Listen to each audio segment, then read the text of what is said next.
Hello, I'm Dennis Morrison, the agent for horticulture education in Washington County. Today, in our wheelbarrow series class, we're going to talk about straw bale gardening. First off, you're probably wondering what that looks like. Here's a cross section of a 5 bale system where we're planting all of our vegetables and flowers directly into straw in the bales. You can see there they've got tomatoes and cabbage, potatoes, carrots, those kinds of things, even some pole beans there. Pretty much anything you can grow in your actual garden soil, you can grow in these straw bales. So, what is a straw bale garden? Well, it's basically just a gardening method of raising vegetables, herbs, flowers, whatever you would like to grow, plant directly on a straw bale as opposed to in the actual soil. You can also use hay, alfalfa, oat, or even rye bales. The straw is usually the most common because it's the cheapest, it's the easiest to get, and unless you have really clean hay or alfalfa bales, there's going to be a lot more weed seeds in those. And also, it wouldn't hurt to use, but most people don't want to pay the expense to get a really good bale of hay that could go to as feed for an animal and use it to grow their vegetables in. So straw is usually the ones that most people use for this system. The bales of straw that are bound with the polytwine work the best, as opposed to the jute twine, because the polytwine doesn't decompose and holds the bale together better. The poly or the jute twine tends to break down quicker and releases the bale, and it's just not as good as the polytwine. Now, if you can only get bales with the jute twine, you can always buy some polytwine and tie another ring around that to help hold that together just a little bit longer. So you're probably asking yourself, what are the advantages of straw bale gardening? And the number one advantage, and the biggest advantage of it is no digging. This is a reason that some people don't like gardening is because of the work of turning over the soil. This gets you around that. Also, if you have poor soil or no, not even any soil at all, as you can see there, you can actually place these bales of straw on pavement and keep them watered and let the plants grow that way. It's not as good as setting them on actual soil though, because those plant roots will go through that bale into that actual soil eventually. It's an inexpensive way to make a raised bed. Obviously, bales of straw, depending on where you are, the price can vary, but it's pretty inexpensive as opposed to buying enough soil or potting soil or media to fill a raised bed. There's also less weeding, and then there's also less soil disease problems, which is another big one.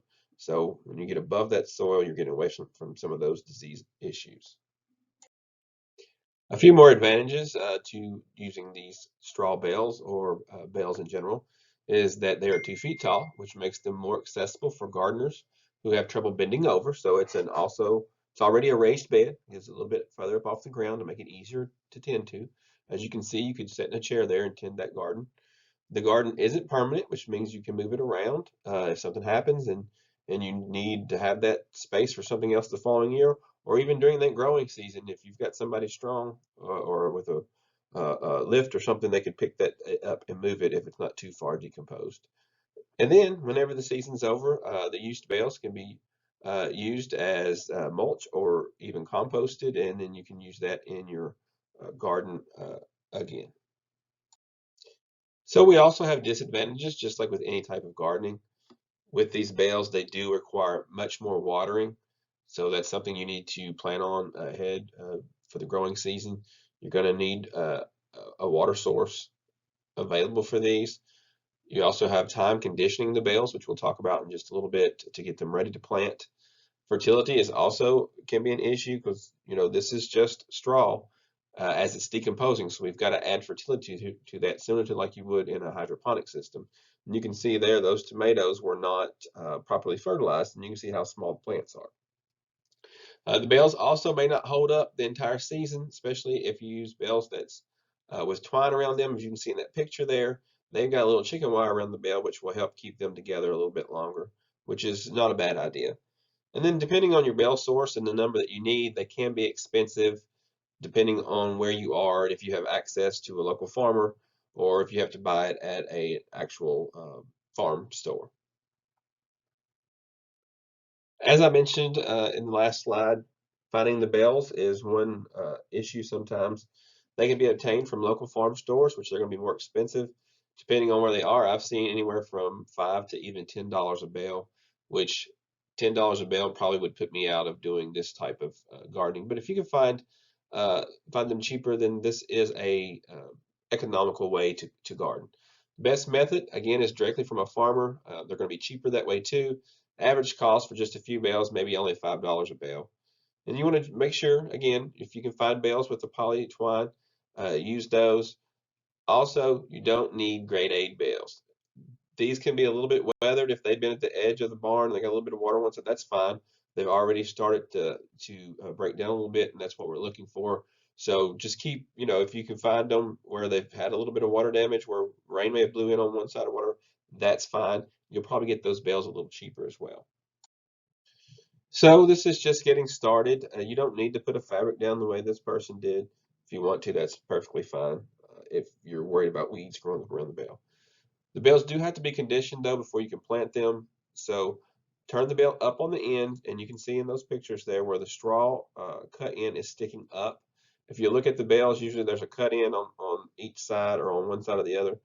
Put the cut end up, because when you water this and put fertilizer on it, it'll go down those tubes and it'll start the decomposition process a lot faster and get it off to a better start.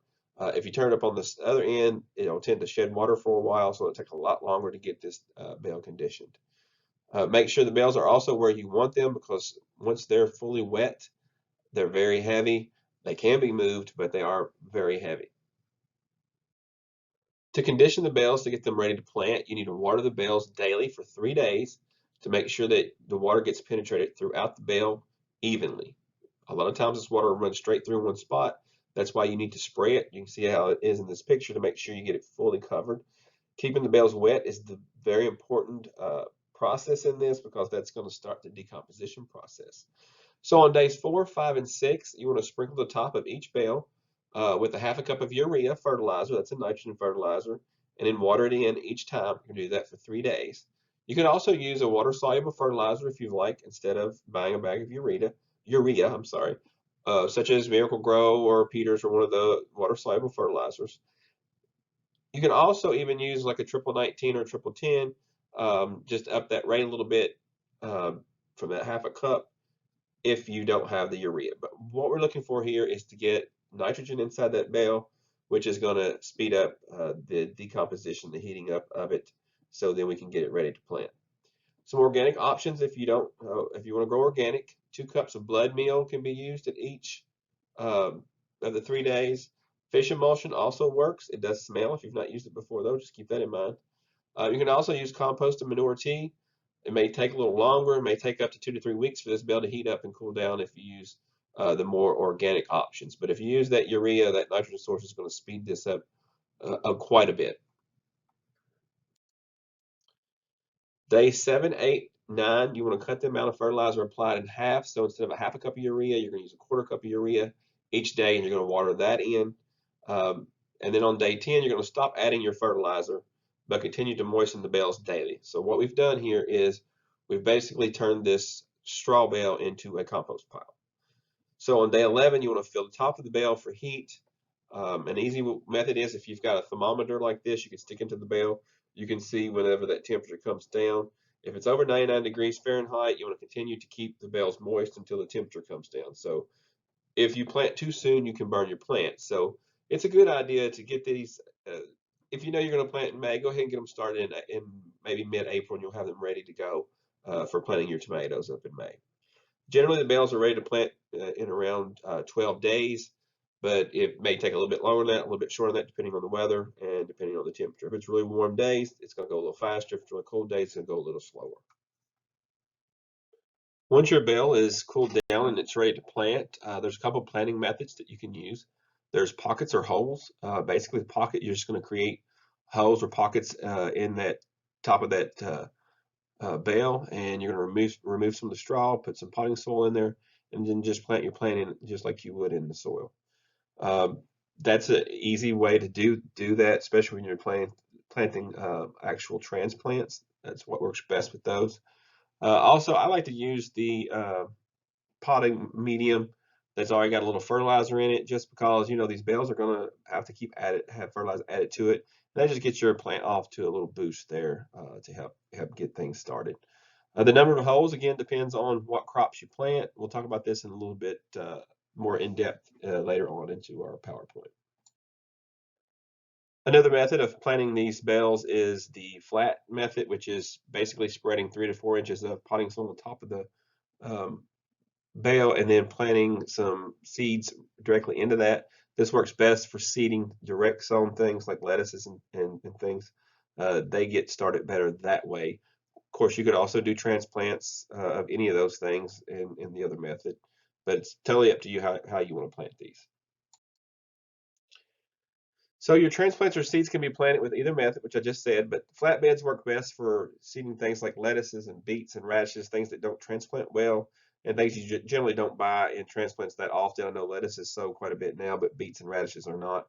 Larger seeded plants like watermelon, cucumbers, zinnias, sunflowers, and things like that work best seeded directly in your pockets or your holes because you're going to have to space those out a lot further than some of the smaller vegetables and even flowers. With transplants, the pocket type actually does work best. We know that. I showed you that earlier. It actually gets that plant down in there and helps it get started a lot quicker. So the number of plants a bale can support depends on the ultimate size of the plants and the length of the time that they have to grow. So just like in your regular garden, you've got to space these plants out. Think about what size they're going to be at full size. So you can get probably 2 to 3 tomato plants on a bale depending on the size of the plants. Now, if you got the smaller types or patio types of tomatoes, you tend towards a 3. But if you're going to plant a large beefsteak like tomato on these, 2 would be plenty in per bale because they take up a lot of space and they have a large root system and they're going to need as much of that area as they can get. Uh, Up to 4 peppers, say up to 4. Some of these pepper plants can get quite large as well. 3 probably is going to work best for most people if you're really watering and fertilizing, getting these things growing really well. 2 to 3 plants of squash, probably would tend towards 2, again, depending on your varieties. And then your zinnias, 2 to 3. You can probably get 3 plants on most bales with your zinnias. Your vining melons and cucumbers, maybe 4 plants. The reason that is because they vine over the area and kind of can spread themselves out and take advantage of the extra space around the bales. Broccoli, cabbage, cauliflower, up to 4 plants a bale, and you can see there the cabbage. Grow quite nicely in that straw bale. And then smaller plants such as your radishes and your beets and lettuces, you can just plant that like you would in the soil and just distance them just like the soil packet would say. And you can see in that one straw bale up there how well carrots are growing. That if you've ever grown carrots around here in our native soil, you know you end up with forked carrots and some odd shaped roots on your carrots. Where in this straw bale, you're going to get a good straight carrot because there's nothing impeding that growth of that taproot.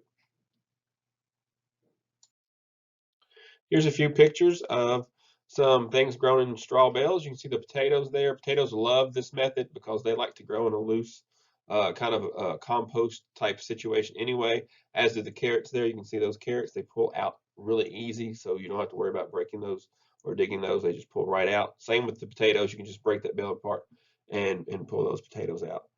You can see the watermelon there. It's a nice sized watermelon growing on top of that bale.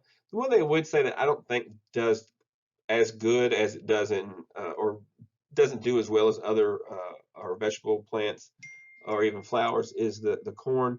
Corn just doesn't seem to. It's hard to keep enough nitrogen in there to get it to grow well. You can grow corn in this method, but you really need to stay on top of your fertility and your watering to get those really growing nicely. Some issues you might face is keeping the bales upright, especially if growing tall crops like tomatoes.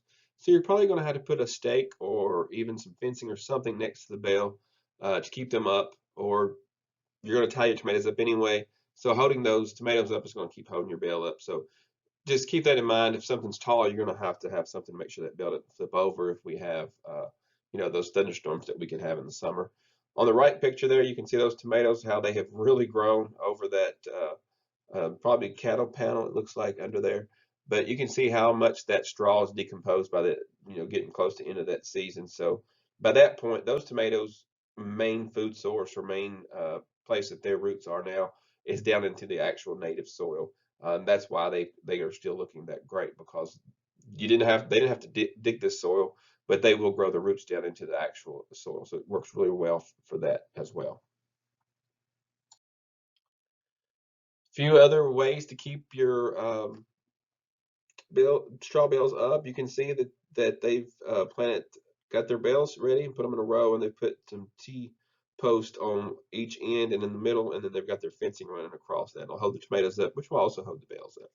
And make sure you leave your little walkway like they've done in that top picture where you can walk down through there and tend to both sides of the garden. And then another picture of some full-grown tomatoes there on the right. And again, you see how much those bells have went down to about half, maybe even a quarter of the size they were when they were first placed.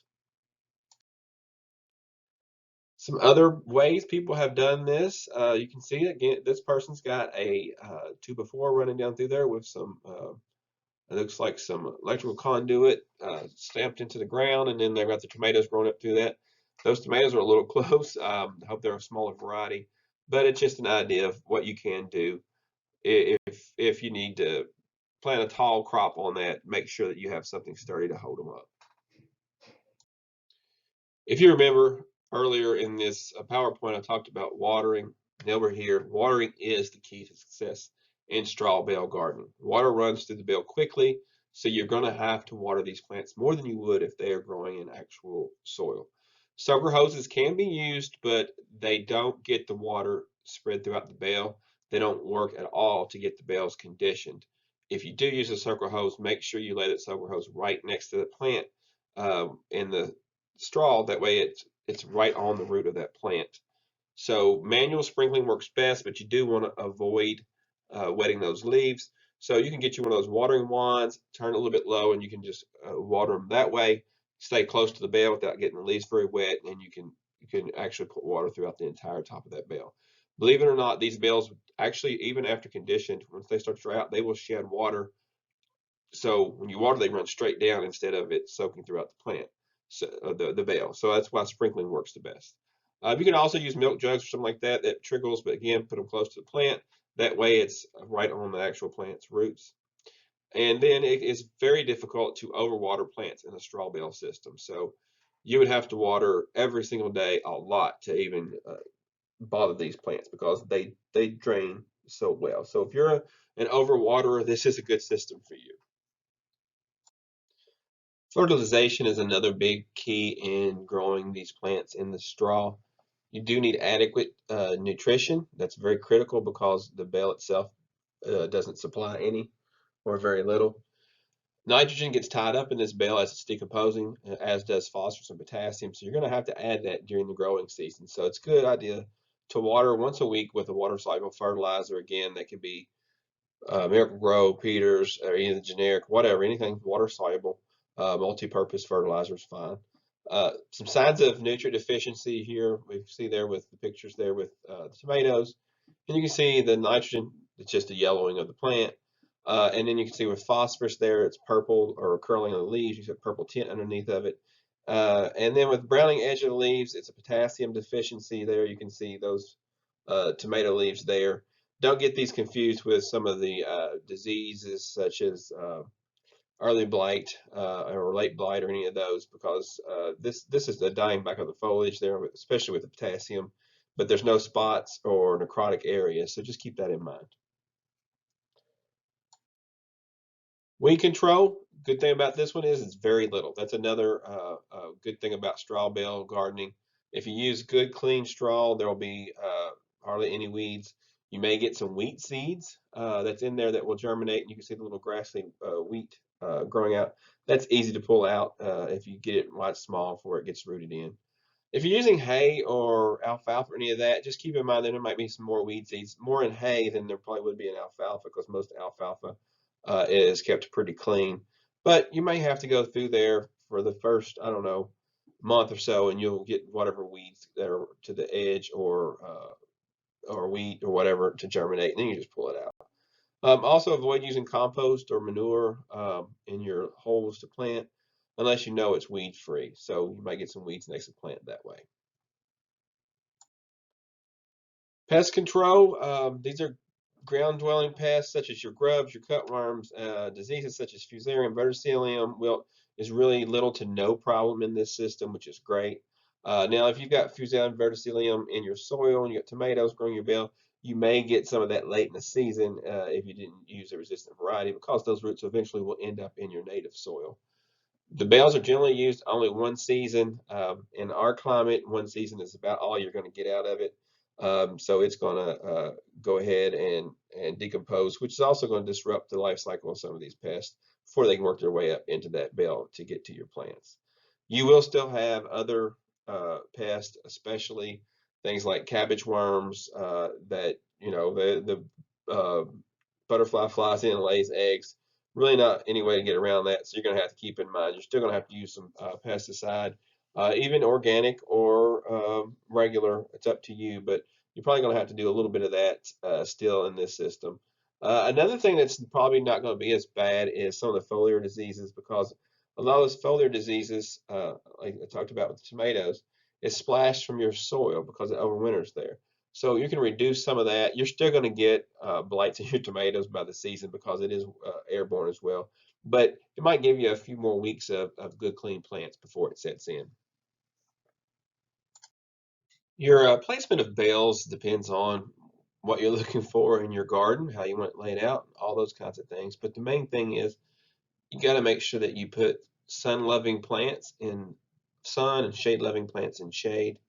You can maybe even tier them if you want to. You can see in these two pictures here, the first one there, they don't have any actual lawn area, so they've actually just made a little bed of,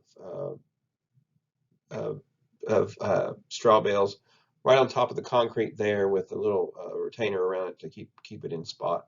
And then on the right side there, you've got a front yard. They maybe didn't have much room, or maybe the backyard is full as well. But you can see there they've got they've got flowers and tomatoes and vegetables and other and things out there growing around. But they did leave enough room, thankfully, that they can mow around these beds. One thing I would look at here, though, it's like those sunflowers. They're quite tall for these bales. I would worry about them toppling these bales over. I'd probably grow a shorter variety if I were you. Also, there seems to be a little bit of shade on that one side. You can see the sunflowers are stretched a little bit more. So just keep in mind that things that like sun need full sun, things that like shade need shade. You can also use some season extension things here. So see there in the first picture that they've actually got a little, almost like a little cloche with plastic over that. Also notice that they do leave the ends open where you do get some airflow so it don't get too hot in there. But it will give you a little bit of a few degrees of protection, almost act like a little mini cold frame, or maybe even a little mini hoop house of some kind. Also, on the next one there, they've got like the remade fabric, tobacco canvas, whatever you want to call it, and they've got it over some plants, but they've also got it handy. This would be good to have if you're worried about a late frost or even an early frost in the fall. That you're probably gonna get a few weeks after that out of it. But you can do that. You can grow straw bale garden just like you do in the ground, and cover your plants and keep them safe. And then on the right side there, that is just an actual coat frame, and they put their bale in there and just start some stuff a lot earlier than normal in there, like you would in the ground, but it's actually up on the straw. So as far as recycling the bales in Kentucky, we only get really only one season out of it, out of the bale. So just be prepared that after that growing season, you're probably going to have to get rid of it. By the time you maybe, if you're growing in spring, you might get a little bit of summer crops in that bale. But for the most part, just plan on having a separate bale for the season. You could try it if you've got a bale that maybe you were growing squash on during the summer and it's decomposed quite a bit, but it's still some bale left. You might want to try some of these uh, greens or things in that's a smaller plant that you can maybe get an extra out of it. But for the most part, especially during a main growing season, you're going to get one season. Once the bale is decomposed down, you can then use that for mulch or compost or whatever you want to do. I would avoid using bales for mulch around the same plant families that were growing in them previously. So maybe you've got a straw bale garden, you've got a conventional garden, your bale that is decomposed from the tomatoes, you wouldn't want to take that, then compost or mulch and put around your tomatoes in your garden for the next season, because you can move some diseases back and forth that way. Some other approaches, and you'll notice that these bales are turned the wrong way as far as the other system goes, but with this system, you can actually get a couple of seasons out of it. And they've done a few things to kind of conserve a little bit of water, and we'll look at that in just a minute. But you can see there, they're laying the bales on top of each other, and they're doing a two thick bale system.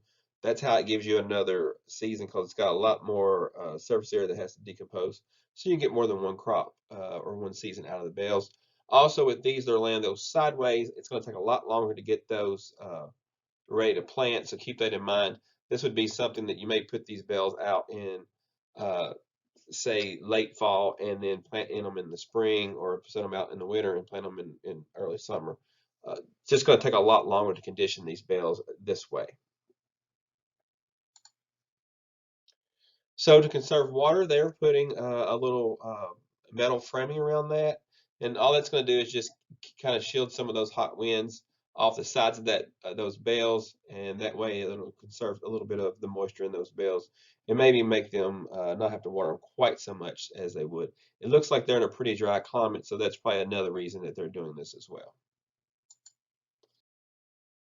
There's just another close-up view of what they've done. They've wired put some T-post in and wired the panels to it.